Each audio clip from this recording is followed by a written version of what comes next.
Yes, students, a very good morning to all of you. As you know, in EVS we were doing chapter number 4 जिसका नाम है Our First School. So on page number 26 there is a back exercise of NCERT in your textbook. तो आज हम करेंगे question number given जो है इस पेज पे, पेज नंबर 26 पे.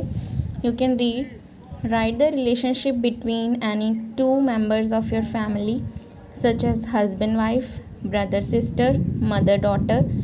तो जैसे कि हमारी फैमिली में बहुत सारे लोग रहते हैं और सभी के साथ हमारा अलग अलग रिलेशनशिप होता है. जैसे कि मम्मी के साथ हमारा मदर डॉटर या मदर सन वाला रिलेशन है और अपने भाई बहनों के साथ हमारा ब्रदर सिस्टर वाला रिलेशनशिप है. पापा के साथ हमारा फादर सन या फादर डॉटर वाला रिलेशनशिप है. उसी तरह से यहाँ पे हमने फिल इन द ब्लैंक्स में किसी दो मेंबर्स के नेम लिखने हैं. सबसे पहले यू कैन सी यहाँ पे हमें किसी दो मेंबर्स के नेम लिखने हैं क्योंकि you have given names of two members of your family. अपनी फैमिली के दो मेंबर्स के नाम लिखिए यहाँ पे और यहाँ पे, एंड देयर रिलेशनशिप, और उनका रिलेशनशिप बताओ कि उनका क्या रिलेशन है. जैसे कि फर्स्ट में मैंने लिखा है अनु एंड सिमरन. अनु एंड सिमरन ये दो नाम हैं और इनका रिलेशनशिप क्या है, ये क्या है, सिस्टर्स हैं आपस में. उसी तरह करण एंड विनी, करण एंड विनी क्या है, ब्रदर और सिस्टर. कोमल एंड गोलू ये दोनों कौन हैं, husband wife. Sumit and Aarush ये दोनों क्या हैं, फादर और सन.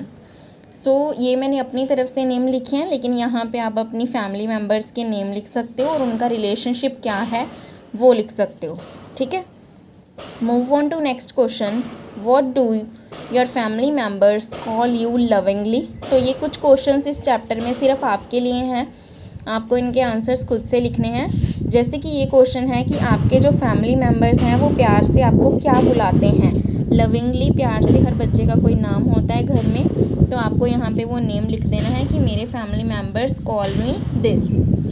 Do you have a pet name. तो पेट नेम क्या होता है, जो प्यार से रखा हुआ नाम घर में होता है हमारा, जिसे हम निक नेम भी बोलते हैं. तो हर बच्चे का कोई ना कोई पेट नेम होता है. So you have to write your pet name hair.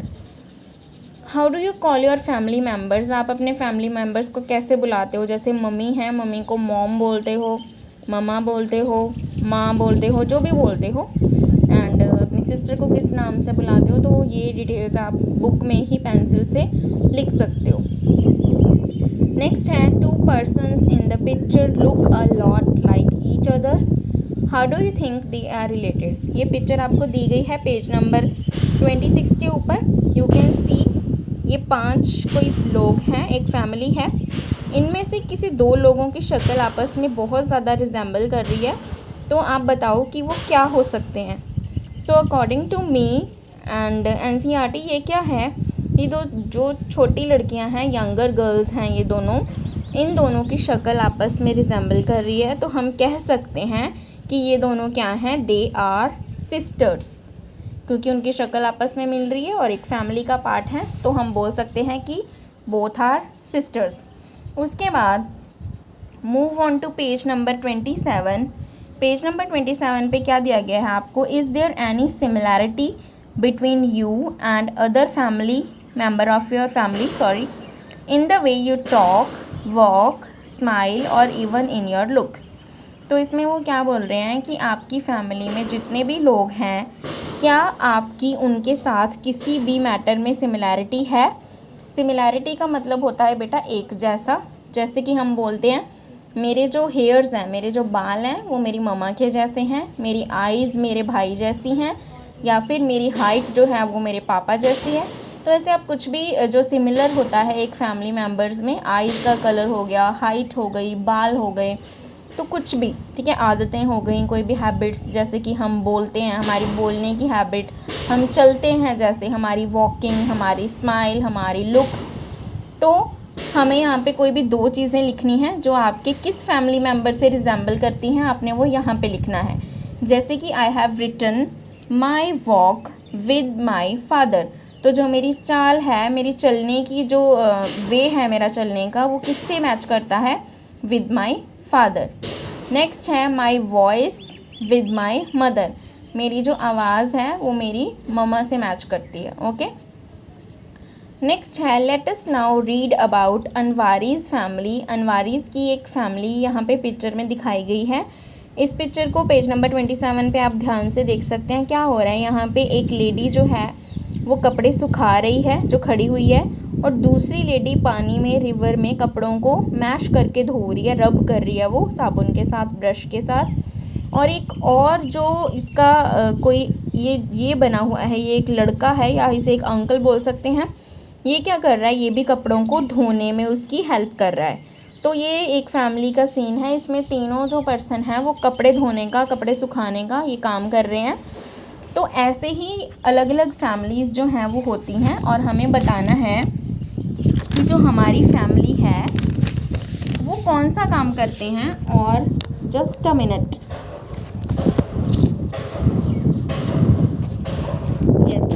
तो जैसे कि हमने देखा कि जो अनवारी की फैमिली है वो धोबी हैं। धोबी मतलब कपड़े धोने का काम करते हैं। All the members of the family lend hand washing, drying and ironing of the clothes. Family के जितने भी मेंबर हैं वो कपड़ों को धोने का, सुखाने का और आयरन यानी कि प्रेस करने का काम करते हैं। Anwari and her cousin Taufiq are also learning the work done by the family. तो उसकी फैमिली में जो छोटे छोटे बच्चे हैं, कौन से, अनवारी और उसका एक कज़न है तौफीक, वो दोनों भी ये काम सीख रहे हैं। क्यों सीख रहे हैं? क्योंकि उनकी सारी फैमिली ये काम करती है। ठीक है, उनके घर में सभी लोग कपड़े धोते हैं, प्रेस करते हैं, सुखाते हैं। तो उन्होंने सोचा कि हमें अपनी फैमिली वाला ही जो काम है वो सीखना चाहिए। तो जैसे कि हमारे घर में जैसा भी काम चल रहा होता है वैसा ही काम, जैसे हमारे फादर जो हैं मान लो वो पेंटिंग करने का काम करते हैं, पेंट करते हैं, तो हम भी कभी कभी ब्रश लेकर पेंटिंग करने लग जाते हैं, कभी किसी बॉक्स को, या फिर हमें पेंट्स के बारे में, ब्रशेस के बारे में पता होता है, नॉलेज होती है। इसी तरह अगर किसी के घर में कपड़े सिलाई का काम होता है तो उन्हें पता होता है कि कैंची क्या होती है, इंच टेप क्या होता है, कलर मार्क क्या होता है, सिलाई मशीन कैसे चलती है। ठीक है, तो सबके फैमिली में जो अलग अलग बिजनेस होता है, कोई भी काम होता है जिसमें उनकी फैमिली लगी हुई होती है, ठीक है, तो उनको उस काम के बारे में नॉलेज होती है। तो आपने यहाँ पे फिल करना है, जो ये क्वेश्चन आपको दे रखा है, is your family involve in any particular work, if yes what. तो आपको बताना है कि क्या आपकी फैमिली भी किसी ना किसी काम में ऐसे लगी हुई है काम करने के लिए। अगर लगी हुई है तो कौन सा काम करते हैं वो आपको यहाँ पे लिखना है इस ब्लैंक में। ये जो ब्लैंक आपको दे रखी है इस ब्लैंक में आपको लिखना है कि आपकी फैमिली कौन सा काम करती है और उसका नाम।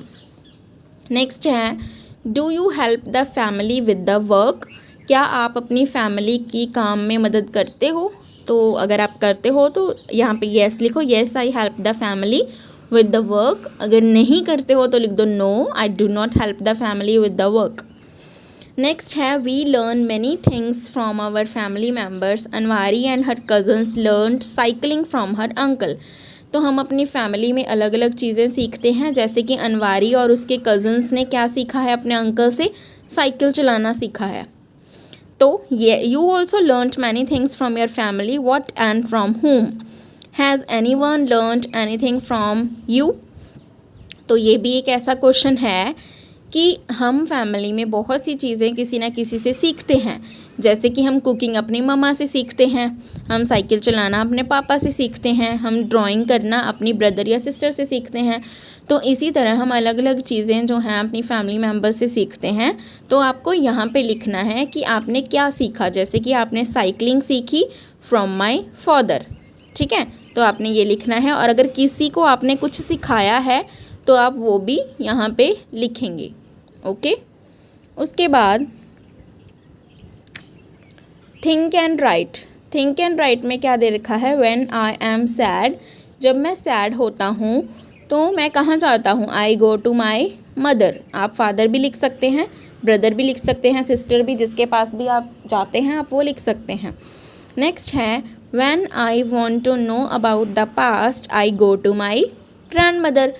जब मुझे पहले की चीज़ों के बारे में पता करना होता है, जैसे कि बचपन में मेरे पापा क्या करते थे, बचपन में मेरी मम्मी क्या करती थी, और वो कौन से स्कूल में पढ़ते थे, कैसी आदतें थी उनकी, क्या क्या गेम्स वो खेलते थे, तो जब ये सारी चीज़ें पता करनी होती हैं तो हम कहाँ पे जाते हैं, अपनी ग्रैंड मदर के पास। मैटरनल ग्रैंड मदर यानी कि नानी, पैटर्नल ग्रैंड मदर यानी कि दादी। तो हम ग्रैंड मदर के पास जाते हैं।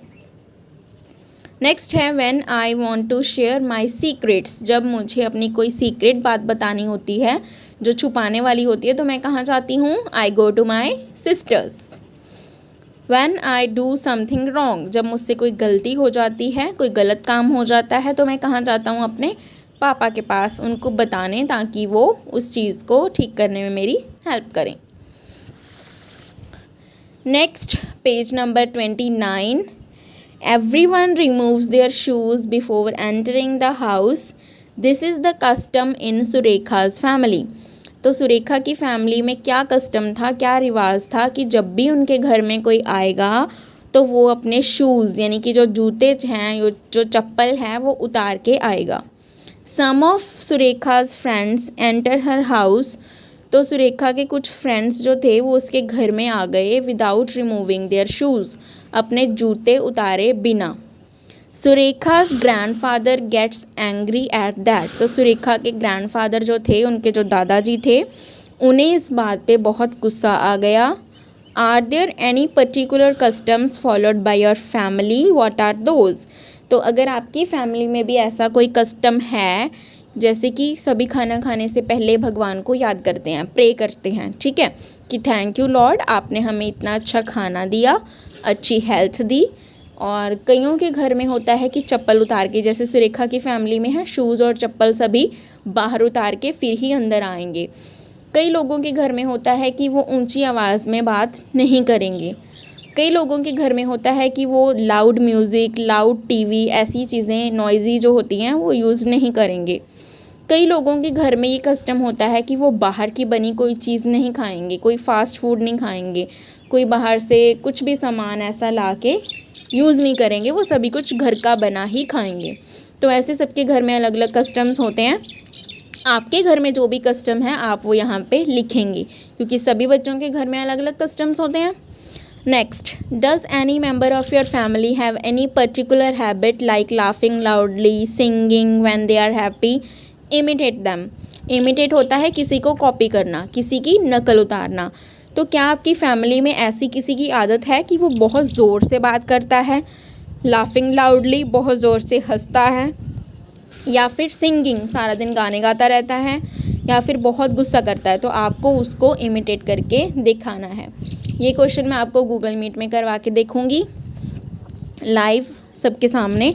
नेक्स्ट है, how do you show respect to elders in your family, look around to see how others show respect.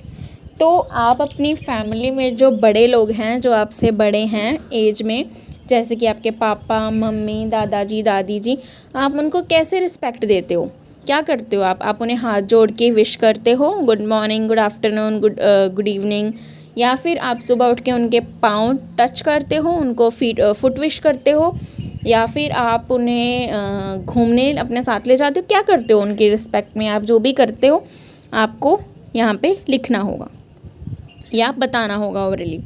When the old were young, ask any older member of your family to tell a funny incident of her or his childhood। तो आपके घर में जो भी बड़े लोग हैं, कई दादाजी, दादी जी, नाना, नानी, जो भी कोई बड़ा लोग है आपके घर में जो कि older member of your family है, आप उनसे उनके बचपन भी कोई भी हंसी वाली फ़नी इंसिडेंट, कोई भी बात पूछें और अपनी बात उन्हें बताएं, कोई स्टोरीज जनरेट करें। तो ये एक छोटी सी एक्टिविटी है। स्टूडेंट्स, इस चैप्टर में बहुत सारे ऐसे क्वेश्चंस हैं जो आपको खुद से करने पड़ेंगे, जैसे कि आपके घर में कौन सा कस्टम है, क्या रिवाज है आपके घर में, वो आपको यहाँ पे लिखना होगा। अपने फैमिली मेम्बर्स को इमिटेट करना है, कौन ऊंची आवाज़ में बात करता है, कौन ज़ोर ज़ोर से हंसता है, उसका नाम बता के। उसके बाद पेज नंबर जो हमने 28 किया है उसमें भी ये था, जैसे कि आपने अपने फैमिली मेम्बर से क्या सीखा है, कौन सी आदत सीखी है, कुकिंग सीखी है, साइकिलिंग सीखी है, स्विमिंग सीखी है, जो भी सीखा है। उससे पहले हमने किया था, जैसे अनवारी की फैमिली में सारे धोबी थे, कपड़े धोने का, प्रेस करने का, सुखाने का ये काम करते थे। इसी तरह से आपकी फैमिली कौन सा काम करती है उसका नाम लिखना है, और क्या आप अपनी फैमिली की हेल्प करते हो वो यहाँ पे लिखना है। सो ये काम आपने पेंसिल से अपनी बुक में ही करना है, no need to write in your notebooks. And I hope कि आपको ये समझ में आ गया होगा। सो अपने अपने इंडिविजुअल आंसर्स इस बुक में फिल करो और इसकी PDF जनरेट करके मुझे अपना होमवर्क सेंड कर देना। Thank you class and have a nice day to all of you.